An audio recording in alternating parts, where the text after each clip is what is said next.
हमारे साथ हैं पूर्व कैबिनेट मंत्री वर्माशंकर त्रिपाठी, पूर्वांचल के कद्दावर जो है समाजवादी पार्टी के नेता हैं। आपका एएनबी न्यूज में बहुत बहुत स्वागत है।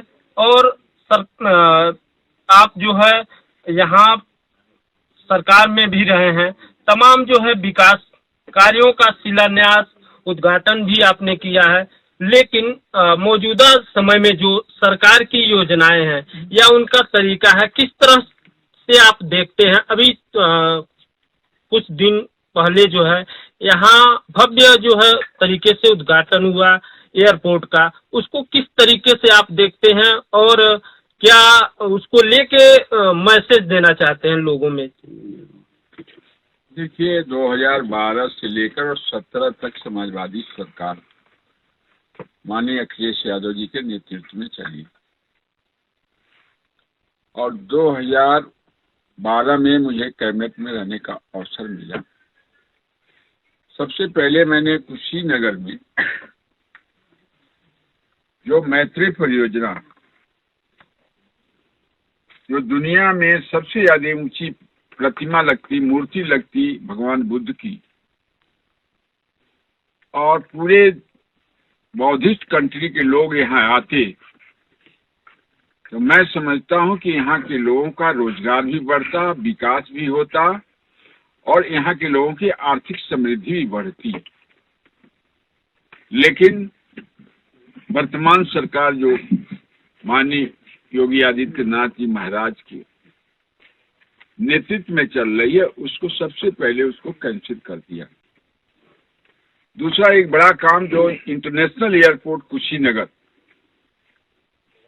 जो भारत सरकार में बार बार कहने के बाद भारत सरकार जब नहीं मानी, तो उत्तर प्रदेश सरकार माननीय मुख्यमंत्री उस समय अखिलेश यादव जी ने 199 करोड़ रुपया दे करके पूरे इंटरनेशनल एयरपोर्ट का कार्य करवा दिया। बाद में 8 करोड़ रुपया की और डिमांड हुई, तो 207 करोड़ रुपया समाजवादी पार्टी की देन है। मैंने उसका भूमि पूजन किया था अपने राष्ट्रीय अध्यक्ष जी के निर्देश पर, और जो कहे हैं कि कुछ दिन पहले यहाँ इस देश के प्रधानमंत्री जी आए थे, तो ये लोग झूठ बोलने के लिए और फीता काटने में ही माहिर हैं।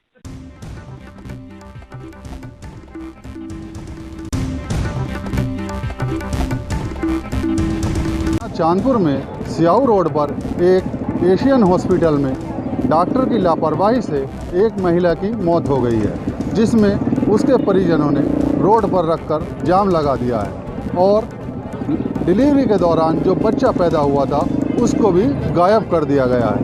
उन परिजनों का कहना है कि बच्चा मृत्यु हो या जिंदा, उन्हें बच्चा दिया जाए। ऐसे झोला छाप डॉक्टर चांदपुर के अंदर कम से कम 30 अस्पताल चल रहे हैं। इसका सीएमओ विभाग या नोडल कोई सूद नहीं ले रहे हैं। हर हफ्ते एक महीने में नई से नई घटना रोज़ होने पे लगी हुई हैं। पता नहीं क्या ऐसा वो है। हम कुछ नहीं पता, ये मेरी बहन है। जो घटना हुई है, लड़की हुई है, हमें नहीं पता। हम लोग देहरादून से आए हैं, इसकी रात डिलीवरी के लिए यहाँ पर लोग लेकर आए थे रात 6 बजे करीब तकरीबन। तो हमको बताया गया कि घर वाले कल आज शाम के टाइम पे, शाम तक बिल्कुल ठीक था, अचानक खबर आती है कि लड़की की हालत खराब हो रखी है और लड़की के घर वालों को, जो हमारी बुआ बैठी है, उन्हें भी घर भेज दिया गया कि आप लोग घर जाओ। जो उनका लड़का है उन्हें भी घर भेज दिया कि आप लोग घर जाओ। ठीक है, अचानक खबर आती है कि लड़की खत्म हो गई है जी। हमने पूछा जो बच्चा कहाँ है, वो बोलते हैं जी बच्चा कोई ले गया, जो भी यहाँ का ले जाने वाला होगा। ठीक है, पहले तो बच्चा बिना किसी गार्जियन के, हमारे फैमिली के, कोई कैसे ले जा सकता है, चाहे वो ससुराल वाला हो चाहे मायके वाला हो, पहली चीज़। दूसरी ये, जब हमारा घर में कुछ बंदा यहाँ पर खड़ा हुआ, सास कौन है? सास में बैठी। जब मैं आई, क्या नाम है? मेरा नाम पूनम है। पूनम जी, आपकी बेटी के साथ क्या घटना हुई? मेरी लड़की को इन्होंने दिखाया नहीं। मैंने कहा 4 बजे आके मुझे लड़की दिखा दो, किसी ने मुझे लड़की नहीं दिखाई। मुझे लड़की क्यों नहीं दिखाई इन्होंने, डॉक्टर ने, मैं ये पूछना चाहती हूँ बस। तो क्या चीज़ कैसे कुछ नहीं दिखाया इन्होंने, ना कुछ बताया इन्होंने। एम्बुलेंस को बुलाकर गाड़ी लड़की को गाड़ी में बैठा दिया इन्होंने। कैसे मौत हुई है? डॉक्टर की लापरवाही मानते हो आप क्या? हाँ, लापरवाही है डॉक्टर ने की। डॉक्टर ने मारी मेरी लड़की। वो मुझे बताएगी कैसे मारी है। क्या चाहते हैं आप? मैं चाहती हूँ इसका जेल होनी चाहिए, डॉक्टरनी को, इसका अस्पताल बंद होना चाहिए। मेरी तो चली गई। सील होना लालच सीएमओ विभाग को जो इन अस्पतालों पे बैंड नहीं लग रहा है। एएनबी न्यूज़ से गुड्डू भारती, बिजनौर।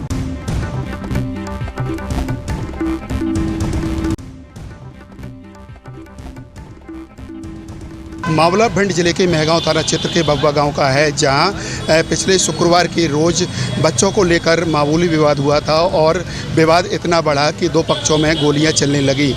गोलियां जो कि गंगा विष्णु शर्मा को लगी। गंभीर रूप से घायल परिजन घायल को अस्पताल में ले गए, जहां पर उसे गंभीर हालत में देखते हुए ग्वालियर रेफर किया, जहां आज तड़के उसने अपना दम तोड़ दिया। इसके बाद परिजनों के द्वारा बब्बा बरहद मेन ग्वालियर रोड पर परिजनों ने जाम लगा दिया। जाम की सूचना मिलते ही मौके पर एएसपी कमलेश कुमार और भारी पुलिस बल मौके पर पहुंचा, जहां परिजनों की मांग थी कि जो 307 में 2 आरोपी बनाए गए हैं उनके अलावा 3 नाम और जोड़े जाएं। मौके पर पहुंचे कमलेश कुमार एएसपी ने कहा है कि परिजनों की जो मांग है जाँच उपरांत पूरी की जाएगी। गोली रही संजीव ने पहली साथ। अच्छा, आपका नाम आपका नाम क्या है? रामकिशन। आप कौन लगते हैं इस मृतक के? मृतक के कौन लगते हैं? भैया भाई। भाई हो? अच्छा, तो किसने गोली मारी? कौन कौन सा? संजीव था। हाँ। और दूसरा नंबर गिरिराज। हाँ। तीसरा रवि। और जो चौथे मोड़ आज ने डिले आई रही है जी। कौशल, रमन। कितने लोगों के नाम अभी FIR अभी कितने लोगों के नाम हुई है? हमें कहोगी ना भाई, ये दोनों की आज कल लिखाए से करो भाई। अच्छा। एक व्यक्ति की मृत्यु हो जाने पर मृतक परिवार के द्वारा जाम लगा दिया गया था। उनका कहना था कि इसमें कुछ आरोपियों के नाम और होने चाहिए थे, 2 लोगों के नाम नहीं लिखे गए। तो उसमें आश्वासन दिया गया कि जो भी आप बतलाएंगे और जो उसमें वस्तुस्थिति होगी उनके नाम बढ़ाए जाएंगे। एएसपी के द्वारा परिजनों को समझाइश देकर जाम खुलवाया गया। एएनबी न्यूज़ के लिए कैमरा पर्सन के साथ प्रदीप राजावत, भिंड।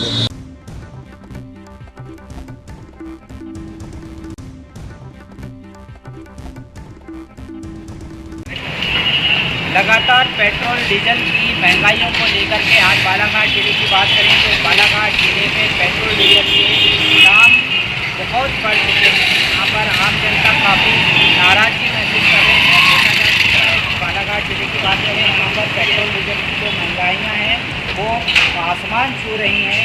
दिन प्रतिदिन यहाँ पर देखे जा सकते हैं कि जो रेट हैं वो बढ़ोतरी की जा रही है, काफ़ी इजाफा हो रहा है। आज मध्य प्रदेश में बालाघाट जिले की बात करें तो यहाँ पेट्रोल के जो दाम हैं वो 118.25 दिखाई दे रहे हैं। और वहीं हम डीजल की बात करें तो डीजल में 107 रुपये 25 पैसे की बढ़ोतरी यहाँ पर फिर से की गई है। देखा जा सकता है कि किस प्रकार बढ़ोतरी की जा रही है मध्य प्रदेश में बालाघाट जिले की, जहाँ सबसे ज़्यादा कीमत पर पेट्रोल और डीजल बढ़ाए गए हैं। हम बात करेंगे यहाँ पे कुछ लोगों से जो पेट्रोल डीजल को लेकर के यहाँ की राय बताएंगे कि क्या किस प्रकार से वो यहाँ पर अपने पेट्रोल डीजल डला रहे हैं और इस महंगाई को लेकर के यहाँ की जनताएं कुछ स्तर पे अपने बातों को बयां कर रही हैं कि कहीं ना कहीं यहाँ पे सरकार के ऊपर टिप्पणियाँ की जा रही है कि ये सरकार जो है वो दिन प्रतिदिन पेट्रोल और डीजल, गैस, तेल, इस टाइप के जो तैलीय पदार्थ होते हैं इन लोगों के दामों को बढ़ाया जा रहा है। और टैक्स की बात करें तो यहाँ पर अधिकांशतः टैक्स की चोरियाँ की जा रही है, उस पर विशेष ध्यान नहीं दिया जा रहा है। लेकिन पेट्रोल डीजल के जो दाम है वो अधिकांशतः बढ़ाए जा रहे हैं। मैं बालाघाट से वीरेंद्र।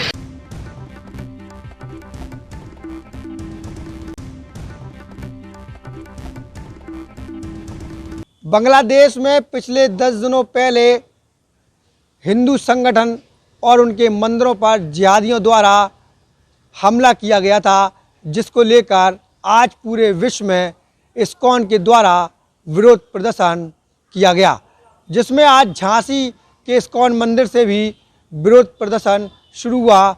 और ये विरोध प्रदर्शन झांसी के रानी लक्ष्मीबाई पार्क तक पहुंचा, जहां कई लोगों ने अपने हाथों में तख्तियों को लेकर वहां हुई घटना की निंदा की और ऐसे लोगों पर सख्त कार्रवाई की जाए, ऐसा कहा गया।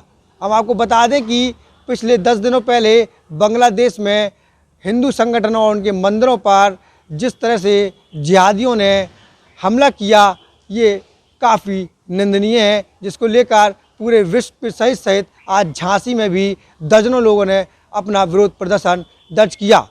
कैमरा पर्सन के साथ मोहम्मद शहजाद, ANB न्यूज़, झांसी।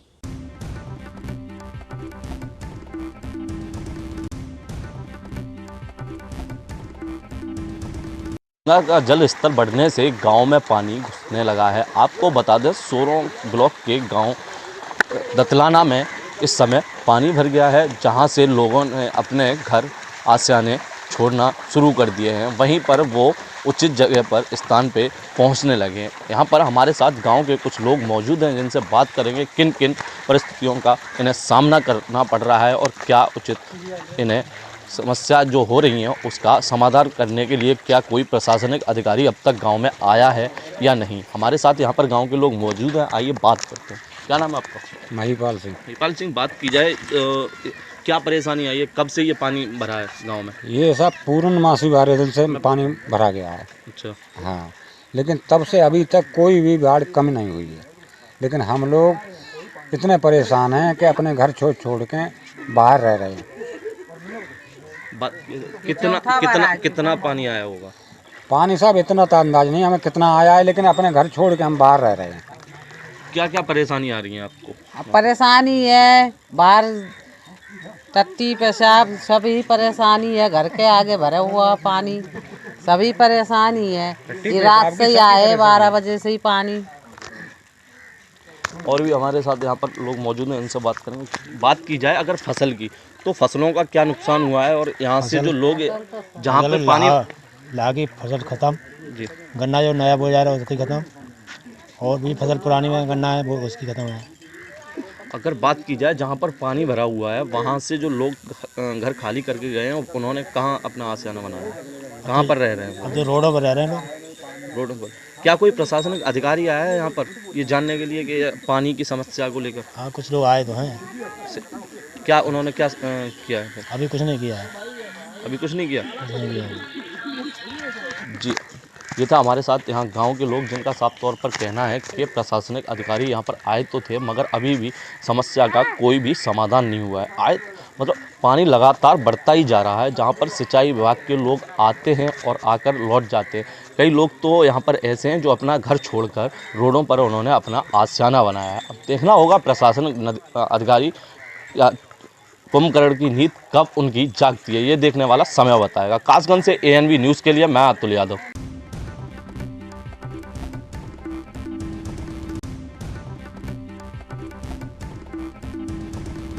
शाहजहाँपुर में कोर्ट परिसर में अधिवक्ता की हत्या के बाद कौशाम्बी में प्रशासन अलर्ट हो गया है। जिलाधिकारी ने कोर्ट में निरीक्षण किया। कोर्ट की जगह जगह पे सिपाहियों को अलर्ट रहने की बात कही।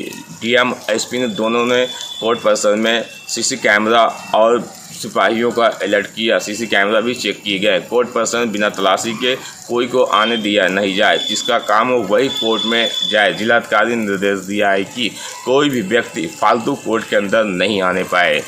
अब देखने वाली बात होगी कब तक ऐसी सुरक्षा दी जाएगी। Aiman Ahmad, ANB news, Kaushambi.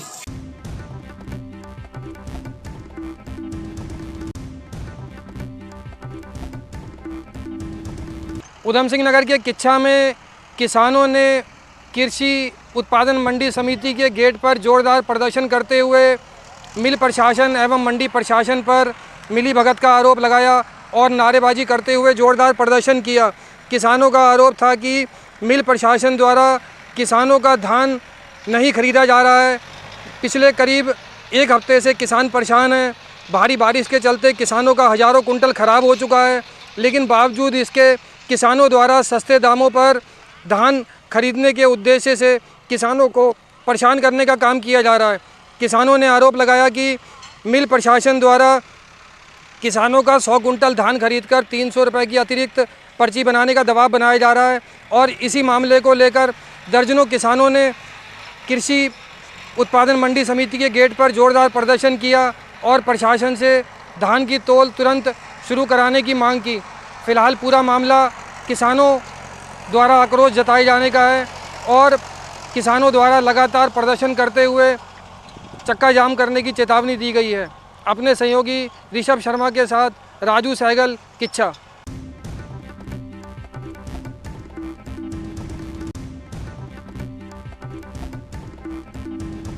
उत्तर प्रदेश के पूर्वांचल के देवरिया जनपद में करवा चौथ व्रत को लेकर महिलाओं में उत्साह दिख रहा है। करवा चौथ के व्रत को लेकर जहां दुकानदारों ने अपनी दुकानों में नए नए परिधान और सामान और कपड़े सजा कर रखे हैं, बाजारों में भीड़ देखी जा रही है। वहीं महिलाएं अपने घरों से निकलकर लगातार दिन भर बाजार कर रही हैं। बाजार भीड़ से एकदम भरा हुआ है, सड़कों पर काफ़ी भीड़ है। प्रशासन भी हर तरफ चौकस है कि महिलाओं की सुरक्षा का पूरा ध्यान दिया जा सके। जी, यहाँ पर कल करवा चौथ का व्रत महिलाएं रखेंगी और अपने पति के दीर्घायु होने के लिए यहाँ पर निर्जल व्रत रख के उनको अपनी मन्नत मांगेंगी कि उनके पति को लंबी उम्र मिले और सुख संपदा प्रदान हो। इसके लिए आज ही से शहर में देखने को मिला, जहाँ लोग घरों की सफाई कर रहे हैं, महिलाएं सफाई में जुटी हैं, वहीं पर देखा जा रहा है बाज़ारों में काफ़ी रौनक है। बाज़ार में अनेकों तरह के माटी के बर्तन, कपड़े और फल और पूजा पाठ के सामान बिक रहे हैं। महिलाएं भी जा करके परिवार के साथ खरीद रही हैं। सोने चांदी कपड़े सभी दुकानों पर भीड़ है। तो निश्चित तौर पे हम बता दें कि यह व्रत जो कल शुरू होगा और रात में निर्जला व्रत महिलाएं रख करके और अपने पति को सुहाग के लिए व्रत रखेंगी और उसके बाद से भगवान से अपने पति की लंबी उम्र की कामना करेगी। तो निश्चित तौर से यह पश्चिम में पहले व्रत मनाया जाता था जोर शोर से, अब यह पूर्वांचल में भी काफ़ी गति पकड़ चुका है और लोगों में, महिलाओं में उत्साह है कि व्रत में और लोग बढ़ चढ़कर हिस्सा ले रहे हैं और ये धीरे धीरे व्रत अपनी ख्याति प्राप्त करते जा रहा है। देवरिया से विशाल मिश्रा, NV न्यूज़।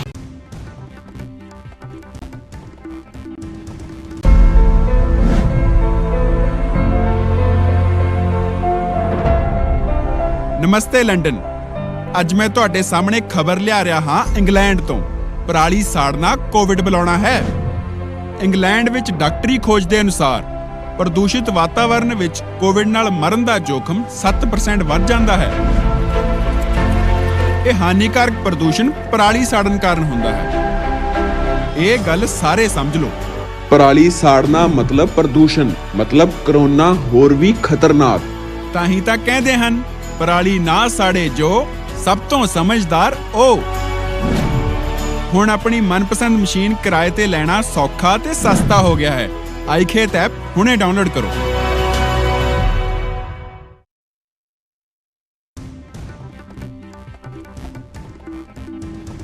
गोरखपुर में पुलिस बनकर व्यापारियों से टप्पेबाजी की घटना लगातार हो रही है।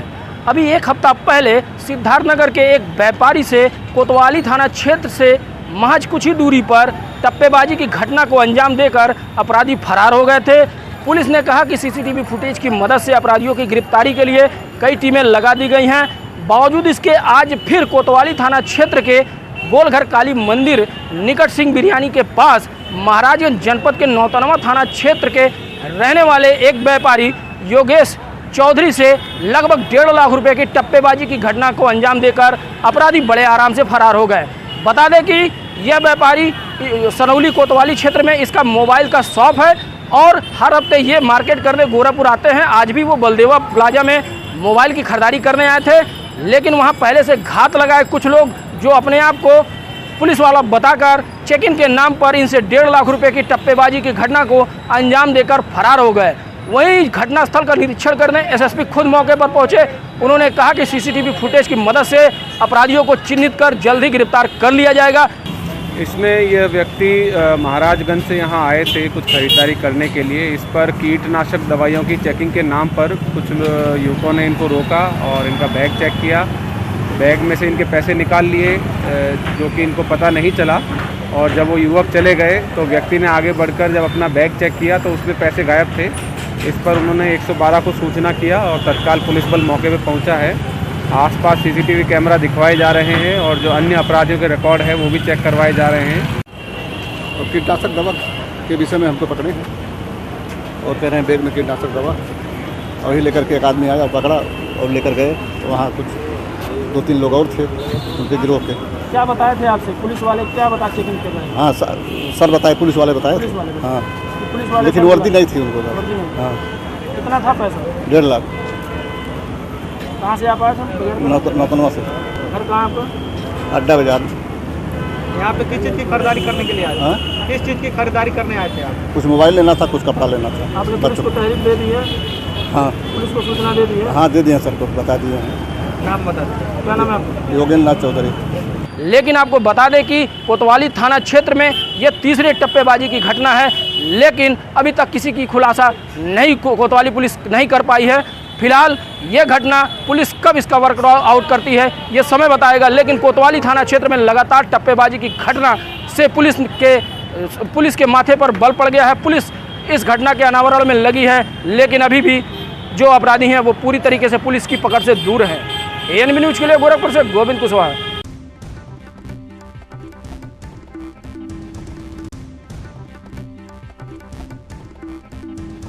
यूपी के जनपद हाथरस में जंगल में युवक का शव मिलने से इलाके में हड़कंप मच गया है। वहीं युवक का शव मिलने के बाद परिजनों में कोहराम मचा हुआ है। 3 दिन पहले युवक घर से दौड़ लगाने के लिए निकला हुआ था, वहीं गायब होने के बाद पुलिस को परिजनों ने सूचना दी थी। आज युवक का शव मिलने के बाद परिजनों की पुलिस से नोकझोंक भी हुई है। युवक आर्मी की तैयारी कर रहा था। दौड़ कर आया था। एक बार शांति दौड़ करके ना पहुंचे वाला। कोई रंजिश थी क्या था? साफ पता ही ना, हवाई तक चला ऐसी खास। तो पुलिस की भर्ती के लिए दौड़ करता था वो? भर्ती फौज की मारी साहब की माने दौड़, बस खाली पेपर रह गए, पेपर रह गए। डेड बॉडी कहाँ मिली है? डेड बॉडी मिली है उधर कुआं पे। कल मिल भेजो, चौकी भेजो, परसों भेजे, कानून में चौकी पे नहीं, थाने पे नहीं, रिपोर्ट बता क्या करे हो। अच्छा, कब से गायब, कब से था ये पहले दिन शाम 5 बजे। परसों से? परसों नहीं, बात 1 दिन पहले। 3-4 दिन हो गए से? परसों शाम को 5 बजे करीब आए। गायब हो गया था रोजाना। तो उस दिन से लौट के नहीं आया वापस? फिर लौट के नहीं आ गए। पूरा मामला सादाबाद कोतवाली क्षेत्र स्थित मतरा रोड गांव नौगांव का है। Jaikishor Kushwaha, ANB news, Hathras.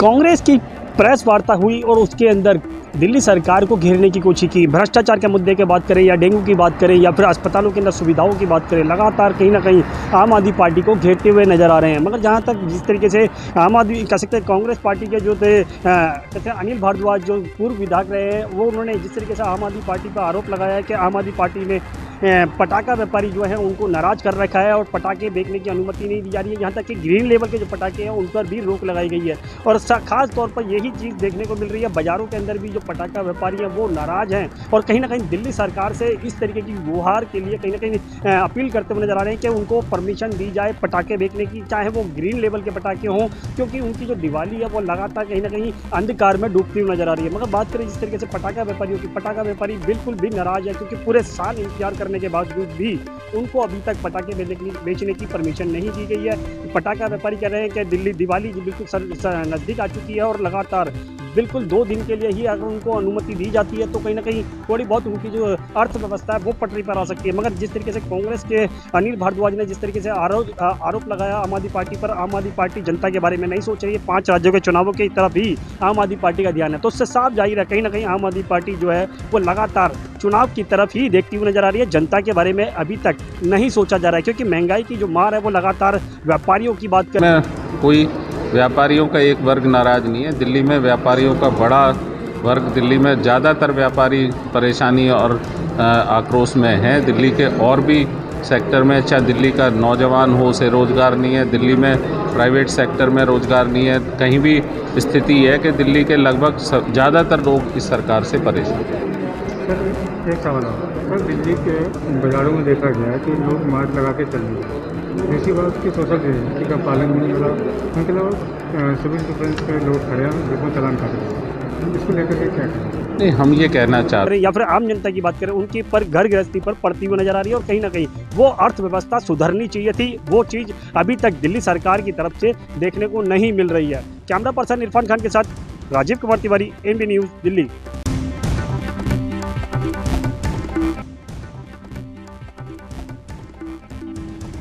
मथुरा जनपद के आज इस्कॉन मंदिर के सभी संतों और कार्यकर्ताओं के द्वारा आज बांग्लादेश में जो हिंदुओं पर हो रहे अत्याचार और जो मंदिरों पर हुए हमले को लेकर आज उन्होंने विरोध प्रदर्शन किया है। वहीं जिला अधिकारी कार्यालय तक उन्होंने रैली भी निकाल कर इसका विरोध किया गया है। वहीं जिला अधिकारी नवनीत चहल को इसका ज्ञापन देकर उन्होंने अपना विरोध व्यक्त किया है। जिस तरह से जो बांग्लादेश में हिंदू संगठन और जो मंदिरों पर जो अत्याचार किया जा रहा है, इसको लेकर आज सभी संतों के द्वारा आज इसका ज्ञापन मथुरा के जिला अधिकारी नवनीत चहल को दिया गया है। क्योंकि हिंदुओं पर जो अत्याचार हो रहे हैं, बांग्लादेश में जो हिंदुओं मंदिरों पर जो अत्याचार किए गए हैं, उसको लेकर आज इस्कॉन मंदिर के सभी साधु संतों के द्वारा रैली निकाली गई और विरोध अपना प्रदर्शन किया गया। और वहीं जिला अधिकारी नवनीत चहल को इसका ज्ञापन देकर उन्होंने विरोध व्यक्त किया। वहीं मथुरा के वृंदावन के साधु संत भी मौजूद रहे। मथुरा से रिंकू शर्मा, ANB न्यूज।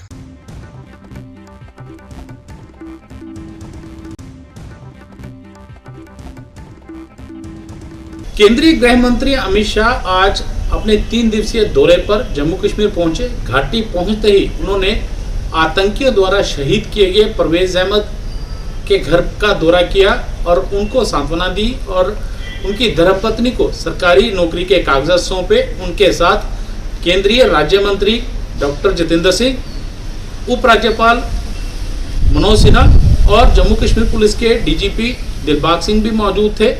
वहां से सांत्वना देने के बाद केंद्रीय गृह मंत्री अमित शाह हालात की समीक्षा करेंगे, क्योंकि जिस प्रकार से आतंकियों द्वारा 90 के हालात बनाने की कोशिशें जो हैं वो कर रहे हैं, उसको लेकर समीक्षा की जाएगी।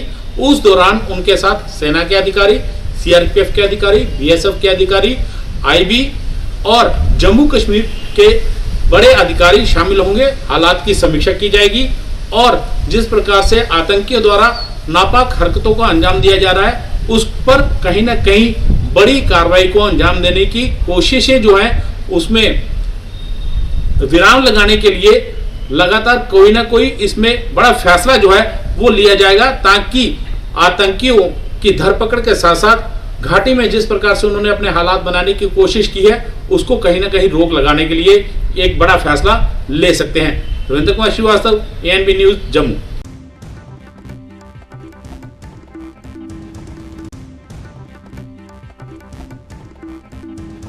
रायबरेली जनपद के महाराजगंज कस्बे से इन्होना को जोड़ने वाली सड़क काफी दिनों से जर्जर है, जिसको लेकर के क्षेत्रीय लोगों ने कई बार जनप्रतिनिधियों अधिकारियों से इसके लिए शिकायत की, लेकिन रोड नहीं बन सकी।